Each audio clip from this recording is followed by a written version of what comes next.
What's up, everyone? Welcome to the Quarantine. I'm your host, Wolf, and today we're going to take a look at Starpoint Gemini 2, developed by Little Green Men Games, published by Iceberg Interactive. It's available on PC, and no, I have not played the original. I want to start off by saying I'm a sucker for space games, sandbox games, and survival games. This being a space sandbox RPG, it's right up my alley. At the time of this review, I've played about 20 hours or so of the game. I also haven't played much of the story mode, as it wasn't the reason I got the game in the first place. Whenever I play a space sim like this, I like the forge your own story kind of thing. Hell, even with Freelancer, I usually modded the hell out of it and did my own thing and created my own story. But I did play about an hour into the story of Starpoint Gemini 2, but I wound up stopping because it didn't interest me and it did not engage me at all. Now, the gameplay is pretty straightforward, mixed with some RPG elements, so if you've played games like Freelancer, Free Space 2, or Darkstar 1, you should feel right at home. Starting out, you choose your portrait, you name yourself, and then you select your class between Commander, Gunner, and Engineer, each with their own skills that they get to use, and they're all fully customizable. And then you fly around space, discovering new hexagonal segments of the map and randomly do quests, eventually trying to get enough reputation and money to get bigger ships, and then you rinse and repeat the entire process. Honestly, it's pretty standard for a space sandbox game. But as you gain reputation, experience, and credits, you get skill points that you can dump into your skills, giving them different abilities. Unfortunately, however, you only ever get the 4 skills, but each one has 4 abilities that you can add the points to, allowing with quite a bit of customization. For example, my Commander's Tactics ability mainly affects the whole fleet, but I can put one of my points into Fleet Leader, upping the damage output, Coordination, upping my fleet's speed and maneuverability, so on and so forth. Every 5 levels you get 1 perk point that you can put into special perks, giving you a static boost, like Marines being stronger, rail weapons being stronger, etc., etc. You start out with one piece of the hexagonal map uncovered, and you have to explore the rest of the map. Unfortunately, however, there's nothing really random about the map. From what I've gathered, using Google and whatnot, the map is always exactly the same, you just uncover it. You'll frequently get messages about missions that are available. They're pretty basic. Go here, kill this, ferry X to Y station, patrol these zones, capture this ship, protect this ship. Nothing special, but pretty standard for this type of game, really. I missed the quests from the X series, where there was more depth to them. You had to stalk somebody to find a meeting place because your client thinks he's selling secrets about their company. Or, hell, just build a space station, just to name a couple. There's no station building at all either. It's not really too big of a deal, I just wanted to point that out. Money can be spent on trade wares in a fluctuating economy, new ships, weapons, upgrades for your ship, and hiring new mercenaries and marines to fly with you. The reputation system is a bit lacking, especially coming from, again, a game like Freelancer.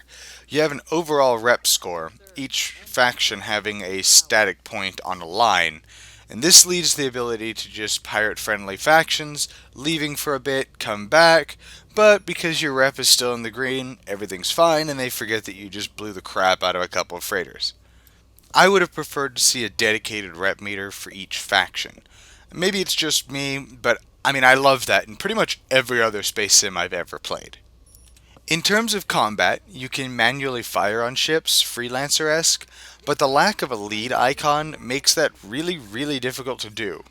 This, however, can be easily remedied by hitting the F key, which allows your crew to fire your primary weapons for you, allowing you to better concentrate on maneuvering and firing heavy weapons. I personally really like this system, because the smallest ship in the game is a gunship, which is a multi-man ship, and it makes you feel more like you're in command of the ship and issuing orders rather than in direct control.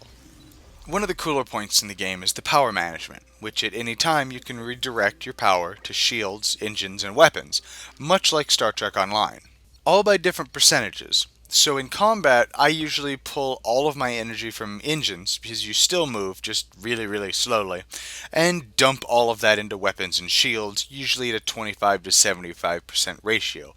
I love this system.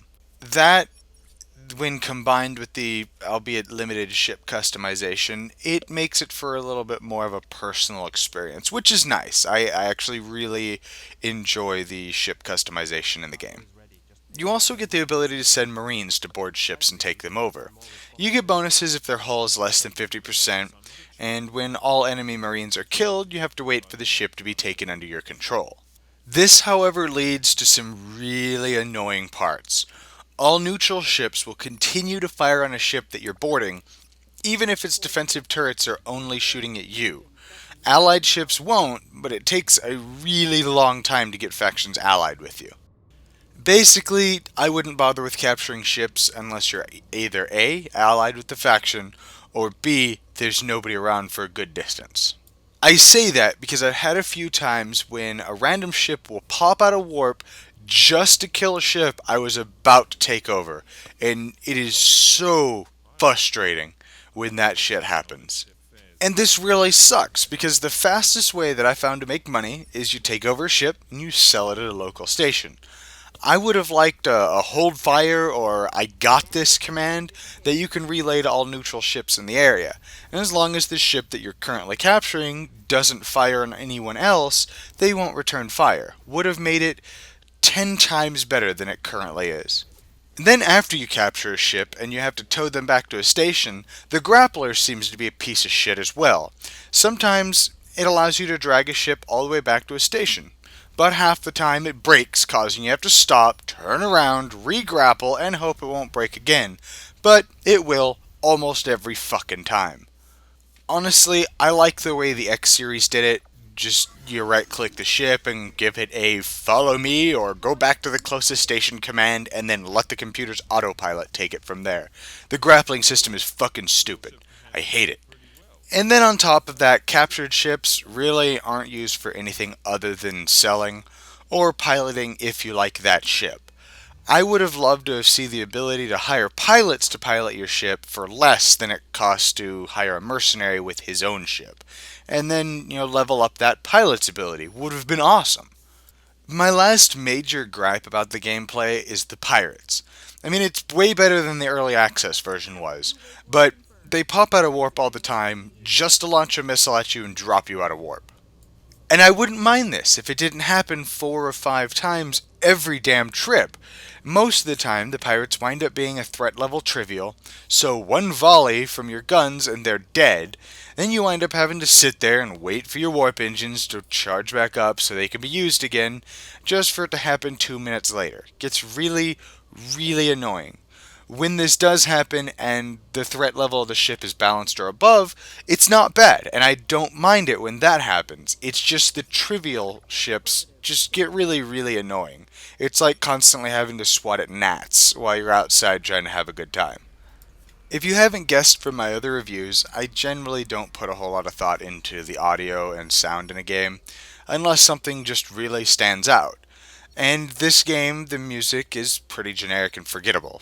Again, nothing stands out, and honestly, I don't really have a whole lot to say about it. The sound effects, however, are pretty decent. However, a lot of them don't make a lot of sense, like when you take out a ship and it blows up in space, and somehow you hear it. The voice acting in Starpoint is pretty bad. Like, really, really bad. And then only some of the quest text is voice acted as well. I will find the bastards who did this, and I will kill them. All of them! Acting talent!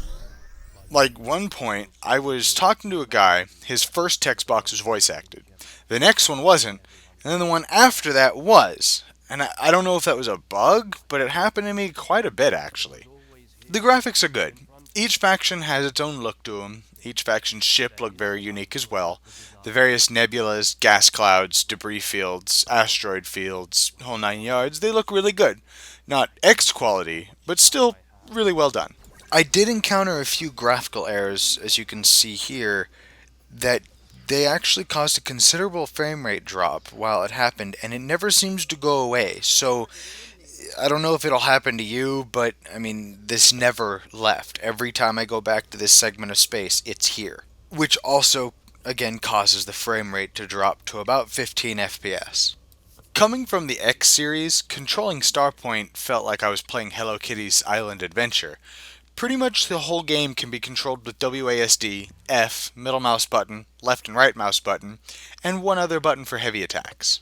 This, however, isn't a bad thing. On the contrary, I actually really like that, as most of the options are set to a contextual wheel that changes depending on what's selected by pressing the middle mouse button. On top of that, everything can be rebound in the game, allowing you to set everything to a button. So if you want a super complex series of hotkeys, you can if you want. The storyline, as I said earlier, isn't good at all. I got bored with it in about an hour. Maybe it gets better and it's actually a fantastic story, but the first hour is so boring and unengaging, I couldn't play it anymore. I wanted to go play Sandbox instead. So I can't really comment on the story. The terrible voice acting really doesn't help it at all. Now, I know it probably sounds like I hated Starpoint, and that's actually exactly the opposite. I logged about 20 hours into it in the past week, and I plan on playing more. I've had a blast with it, but I did pick it up for $14 during a Steam sale, so that might be why.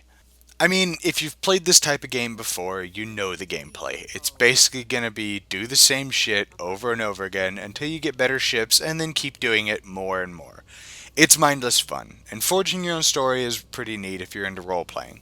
With all that said, when you compare it to one of my favorite space games, Freelancer, the game's missing something. I have no idea what. It's very reminiscent of Freelancer, but it never really meets with it, and I don't really know why, honestly. Would I recommend Starpoint Gemini 2? This is another hard question to answer. If you can pick it up for $20 or less, go for it. It's good fun. But the asking price of $35 seems a bit much. I mean, go buy Freelancer, download like the Discovery mod, or the Star Trek mod, or the Battlestar Galactica mod, or the Star Wars mod, or the countless other mods that are available for Freelancer. It'll be cheaper and bring a lot more fun and a lot more depth. I'm probably going to slow down on the reviews. I was trying to get one review out every week, but then that leaves me stressing out about getting 40 or more hours into one game before I review it, and then I usually wind up not really being able to play anything else, when normally I bounce around 4 to 6 different games at a time, playing with friends or whatever. So I'm going to slow down a little bit so I don't overwhelm myself. Maybe later on down the road when I get more subscribers to justify putting more time aside just for reviewing games. But for now, I'm just doing this for fun anyways. My allergies have been a bowl of dicks lately, and I haven't really been feeling too hot for the past 2 weeks. But since this is it now in the Humble Bundle for this week, I figured I might as well go ahead and get around to putting this review out now. I've also started getting into board games. I've been a long time tabletop role player, but I'm starting to get into actual board games. I just got Eldritch Horror, and holy shit, that game's amazing, but it also takes up time instead of playing games. I debated on doing something with that with this channel, but I don't know yet. Anyways, thanks for watching, guys. Leave a like, comment, and subscribe, and I'll see you next time in the quarantine. Something happens. So there you go. Just take the damn thing. It almost cost me my head.